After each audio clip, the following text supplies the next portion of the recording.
Broads Media.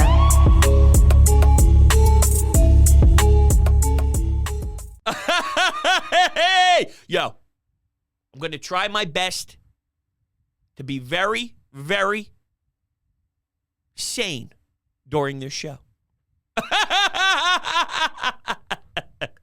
If you're new to the channel, thank you all so much for hanging out. You're going to love this one. Hit the subscribe button, hit the thumbs up button as well. I greatly appreciate it. If you're looking for more Broads Media content, well, every Monday and Thursday at 11 a.m. right here on YouTube, we do Coffee with Broads live streams. And how you get access to that is you join the membership here for $4.99 a month. You get access to the live streams each week and our Discord channel as well. The information is down below in the description. And lastly, we are on all podcasting platforms. So if you search Sports Talk with Broads on any of your podcasting platforms and leave a 5-star rating and a review, that would mean the world to me. Thank you all so much and enjoy the show. This may be the best baseball team of all time. How can you argue against it? They don't know how to lose. They don't lose. Kody Clemens in the 9th inning in a 3-2 ball game ties it up, and Bryce Harper walks it off. That's what this unit does. That's how this clubhouse operates. And then Rob Thompson goes, yeah, let's put all of our lefties up top to face Trevor Williams,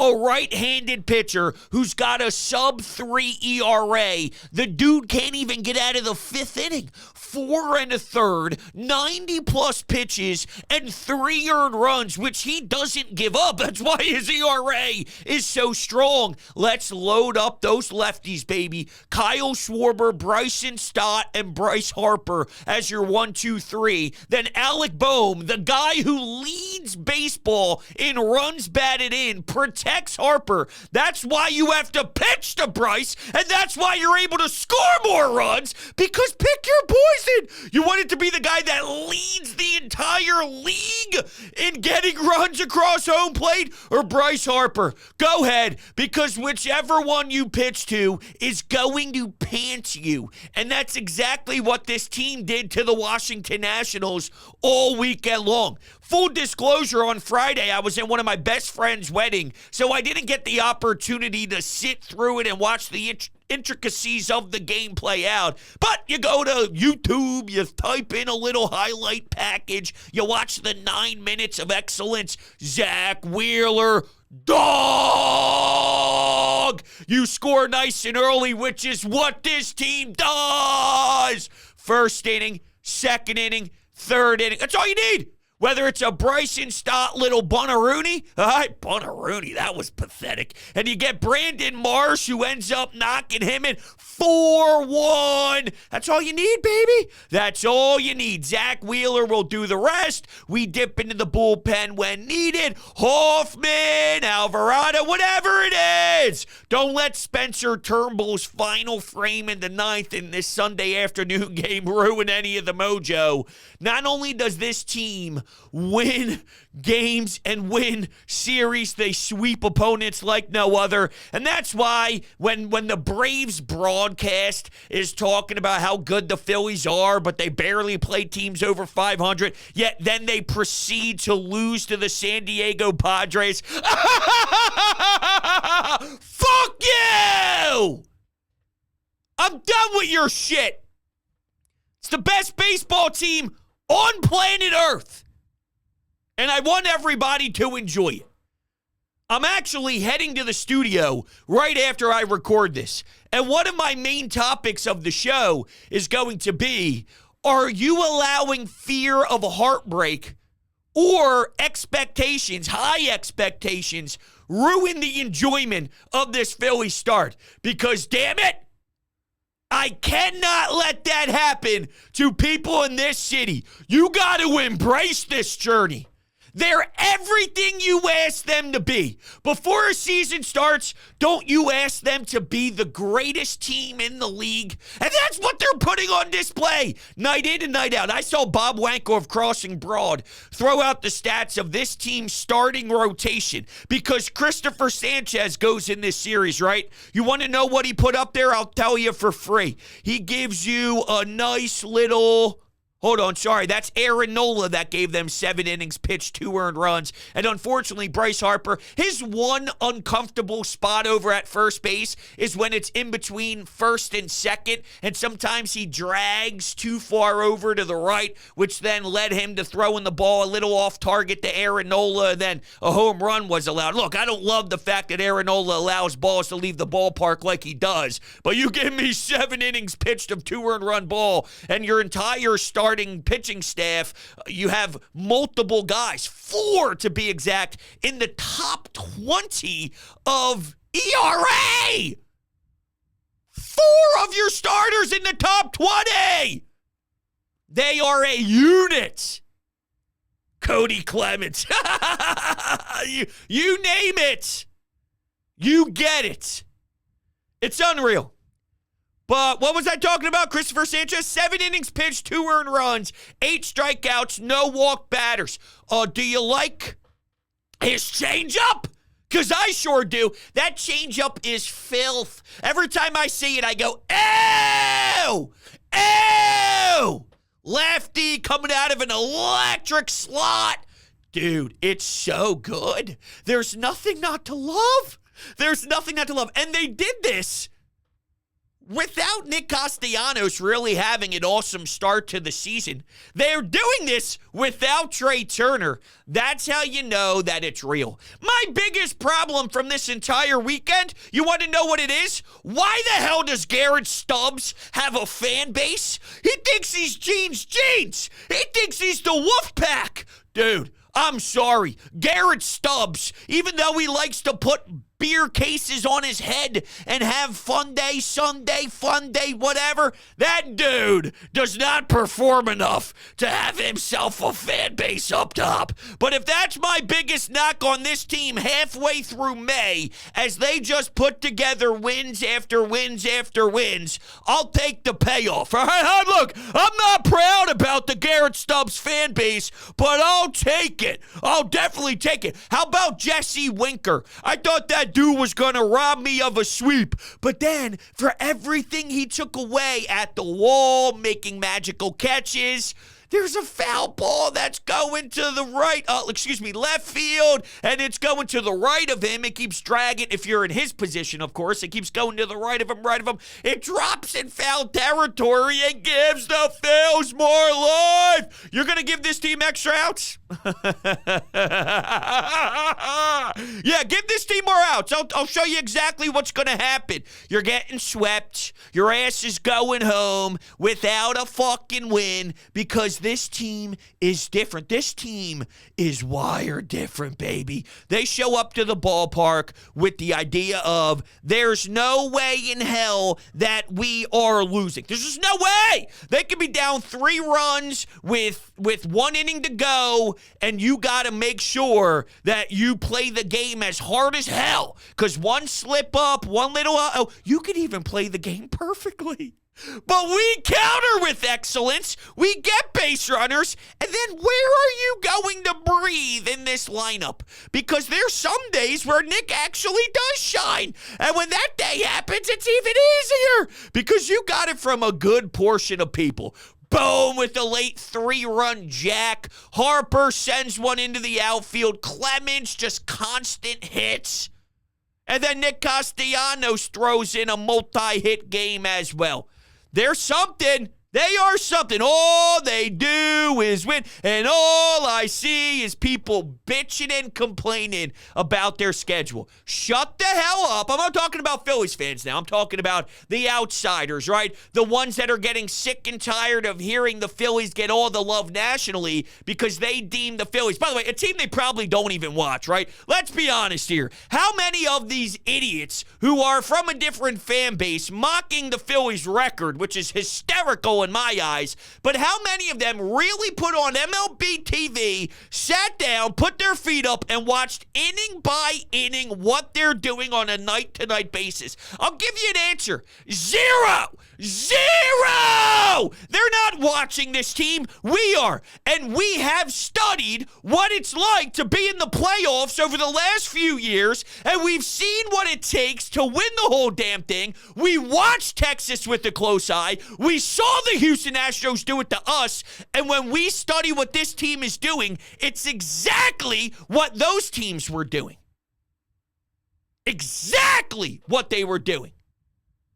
So your outside opinion, shove it up your ass. That's how I feel about it. It's comical.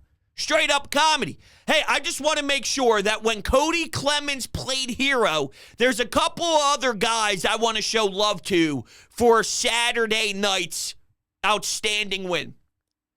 Bryson Stott in the 7th. Unfortunately, the moment was a little spoiled just because the Phillies then gave up the lead to the Nationals, and then in the 9th, Cody Clemens did his thing. But Bryson Stott hits a solo shot, and he's able to tie the game up 2-2 then. So I want to give love to Bryson Stott. And you're in extra innings. A guy starts off on second base, as we all know the rules. Gregory Soto. Nothing. Goose egg. No runs scored. Do you know what it's like to be at home? You get a chance to walk it off. A guy starts on second base, and you get no outs. You're setting your team up for success. You're giving them a golden opportunity to get the W. So, Gregory Soto, thank you very much. Yeah, there's some nights where Gregory Soto does make me a little nauseous. There's nights where Spencer Turnbull does the same. Hell, there's times where Sir Anthony Dominguez does. And I even thought on Sunday afternoon, Spencer Turnbull was so much worse that maybe we lose the fact of what Sir Anthony did. He was able to get out of it, but the Sir Anthony Dominguez experience has been all over the place. So I'm not telling you every guy is just unreal, but Matt Straub sure has been. Gregory Soto has been. I mean, they have been. For the full body of work, Gregory Soto has done some nice things. Like I said, it's not always perfect, but it never is.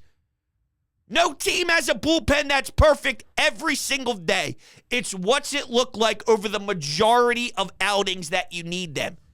And by the way, when your starters are logging in 7 innings pitched, Sanchez, Wheeler, Nola, think about the position you're putting your bullpen in to be able to execute if you have to go to extras or if you have to close out a game and win 4-2 like we saw on Friday night. So every single little part of this team, they're rallying together. There's a togetherness. There's a comfortability factor. There's a love for Rob Thompson. I love the attack mode of here's a right-handed pitcher, one who's been damn good too, right? Trevor Williams has been no joke for the Nats.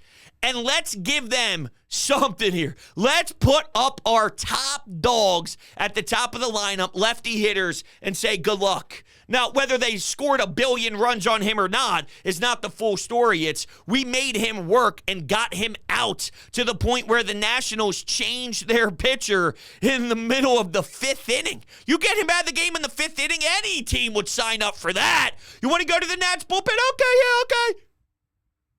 You want to be in a position where you have to pitch to Bryce Harper because your next option is Alec Bohm? Yeah, okay. All I ever dreamed of was a right-handed bat to protect Bryce. We thought it would be Nick. I hate to break it to everybody. It's not Nick, but I don't care who it is. We now have the guy who leads the league in runs batted in. Star. Alec Bohm is a star. Make it make sense, baby. Oh, and I love Kyle Schwarber walking as much as Kyle Schwarber walks. We do realize that that's what a leadoff hitter is supposed to do, right? Get on base. So are we going to start attacking him now? Because what, he's not walking enough? He walked 4 times in one game. He walked right before Alec Bohm hit a 3-run jack. Don't tell me Kyle Schwarber is not supposed to be a leadoff hitter. He's one of the most professional hitters and has one of the most professional demeanors about him in the box in the league right now. And if he's getting all the at-bats in the world, good. Good. Let's see if there's some good stats out there. Oh, no, it's just the Phillies tweeting Alec Bohm's home run. Look what happens when he pulls the ball. That's why I needed to see him give us that extra oomph. Do you see what happens when he drives the baseball? Do you see what happens with that extension? Do you see what happens when he gets those hips working nice and smooth? Come on now. Come on, Bohmer. That thing was rocked. What other stats do we have from the game? Let's see here.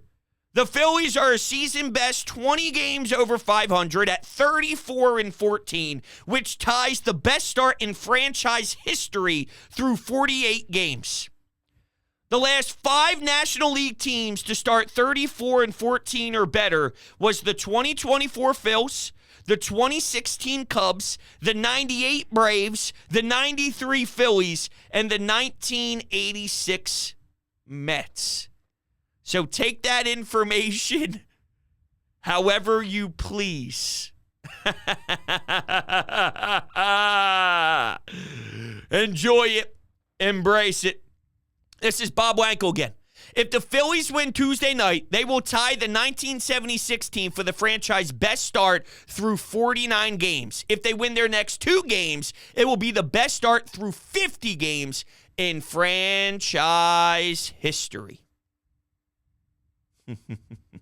Ranger Suarez is second in the NL in ERA. Zach Wheeler is 7th. Aaron Nola is 14th. Christopher Sanchez is 19th. This team's good at baseball. Okay? This team's good at baseball. I want you guys to embrace it. Let's see. What else do I have to throw in there? I guess I kind of hit on it all. If you're one of those people that think the lineup needs to change after me running off these stats that are happening, I just can't get behind your way of thinking. But I digress.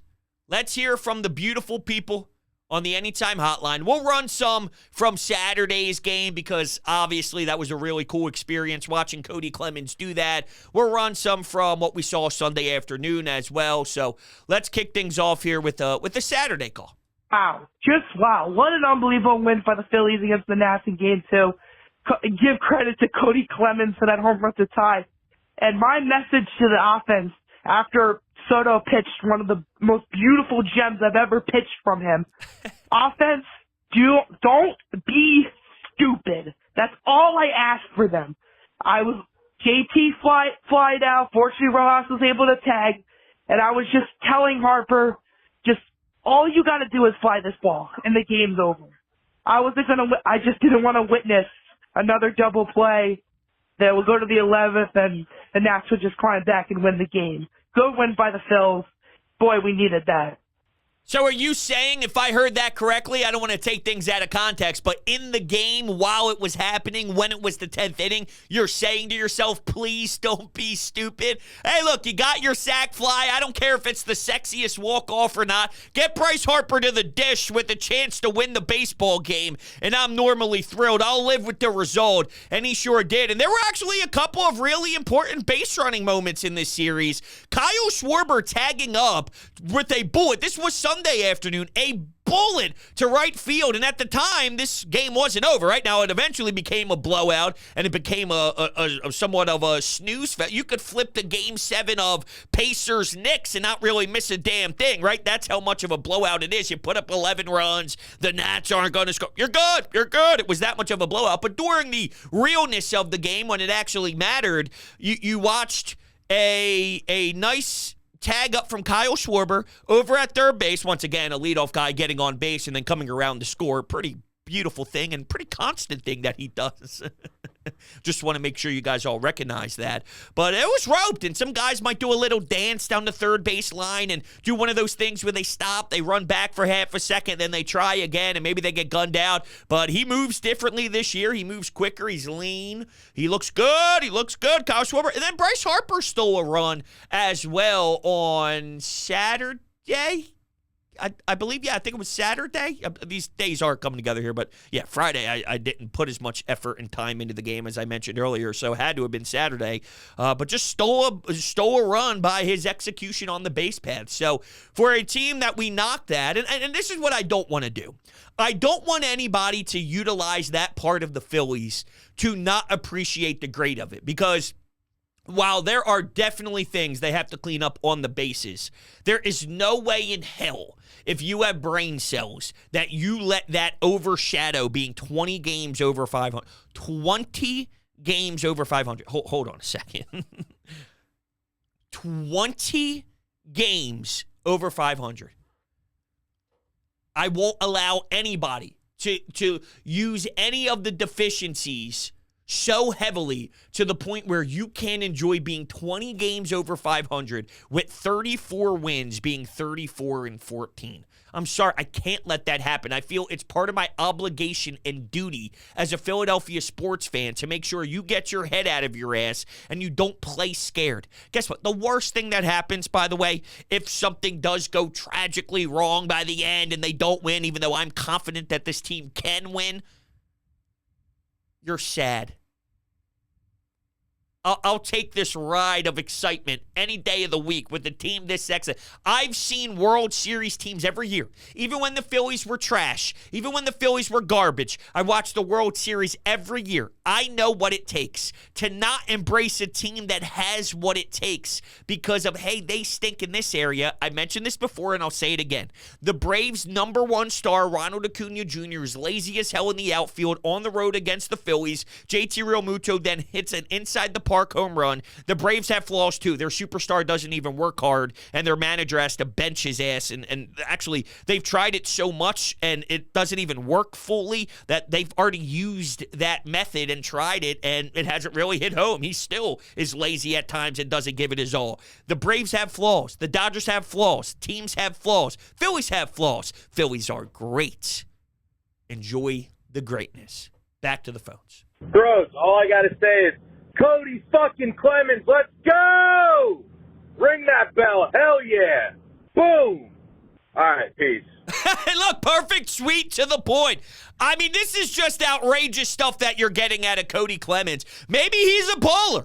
Maybe he's a hidden gem. Look, it's not easy to have the type of spring training that he had, and then he has to go play AAA ball when he did well enough to make the full-time team, the full big squad, but because there's just not enough spaces for him, it was sort of a wrong time, wrong place thing more than it was his execution in spring training. So what's he do? He just puts his head down, he works his ass off, and every single time he had a chance to shine, he did, and forced Rob Thompson's hand to bat him fifth after Alec Bohm. He was hitting right behind your cleanup hitter. He's done so well, and I mentioned this earlier, when he was doing a little bit of spurts here and there, what Kody Clemens' job is at this particular time is make it hard for Dave Dombrowski and Rob Thompson to take him out of the lineup. Whatever ends up actually happening and the decision made, you can't really make that. That's on other people, right? It's a non-controllable, but you can control your play. So just be a workhorse, right? Be a force,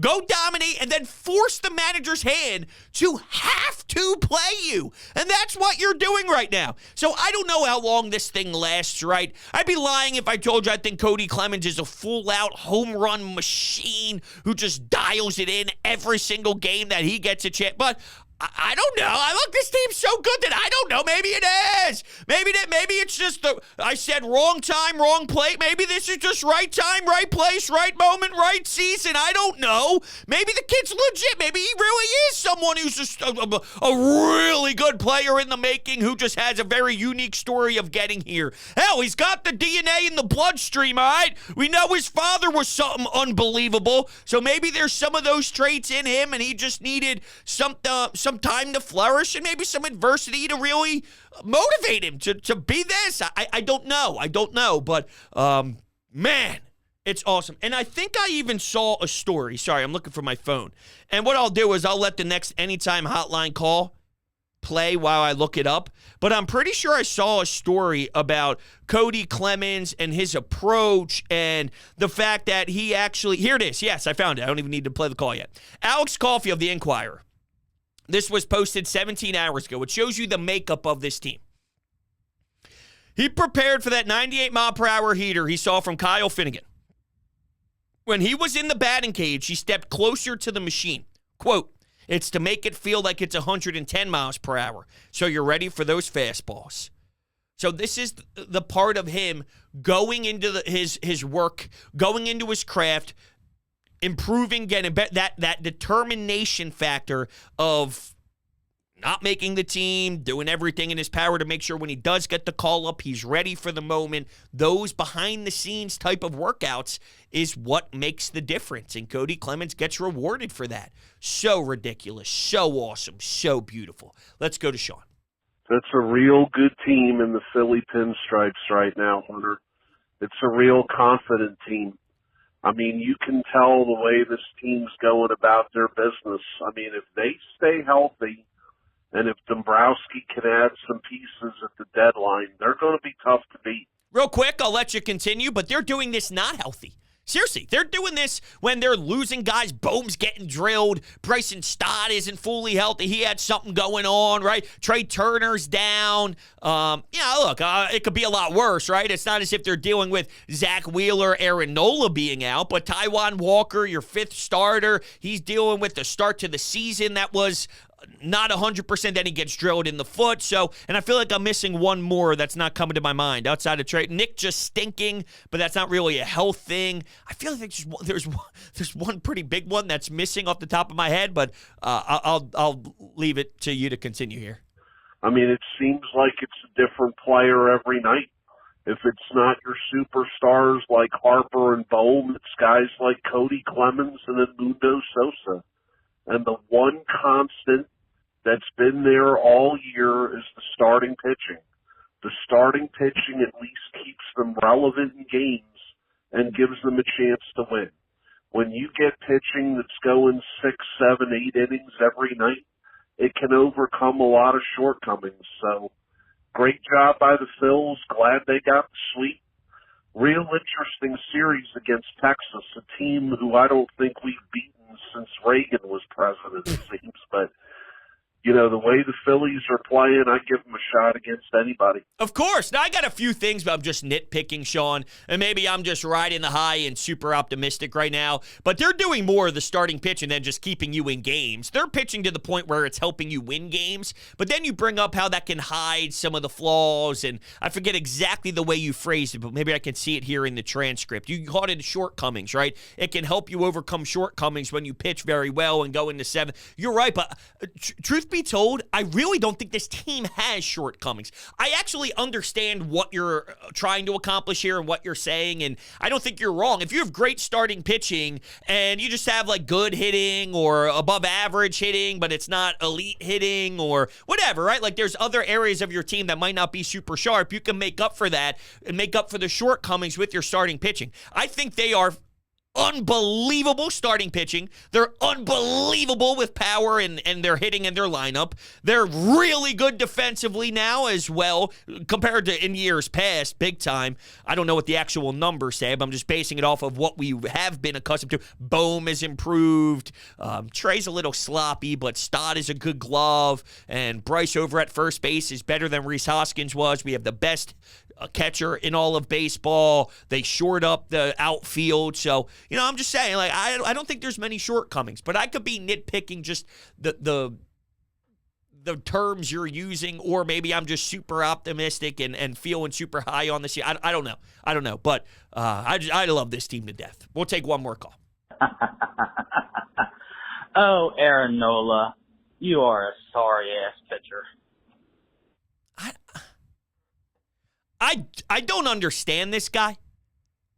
This is the same caller that has brought up Aaron Nola almost every day. I hear the voice, and now I acknowledge the number here. So now I'm really putting it into my brain and drilling it in there. Here's my question to this guy. I got a couple questions. One, you do know that pitchers will allow runs to be scored, right?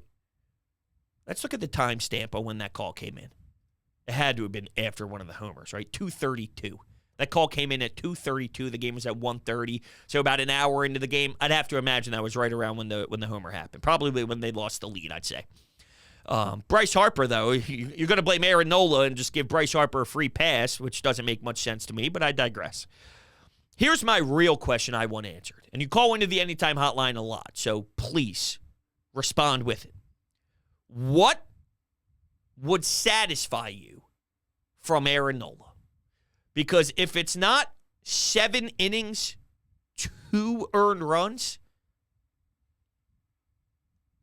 then you just don't have real expectations for the guy. I also want to know if you're a Phillies fan, because I don't know whose reaction is, ha, Aaron Nola, you suck, when it's a 3-2 ball game against the Nats looking for a sweep. I don't know. Very strange. Very bizarre. Maybe it's a shtick at this point, but it started out very, very real and authentic, I thought, early on, and now this person keeps calling in with these takes. But I don't know. I mean, look, at some point I'll probably just say, like, we're done with it, but I am curious. So if you're making it this far into the program, thank you. I'm talking to this individual caller. What would satisfy you from Aaron Nola? By the way, he was 3-1 in the playoffs last year with like a 2.35 ERA or something like that. I looked it up the other day when he was talking his smack again. It was something around there.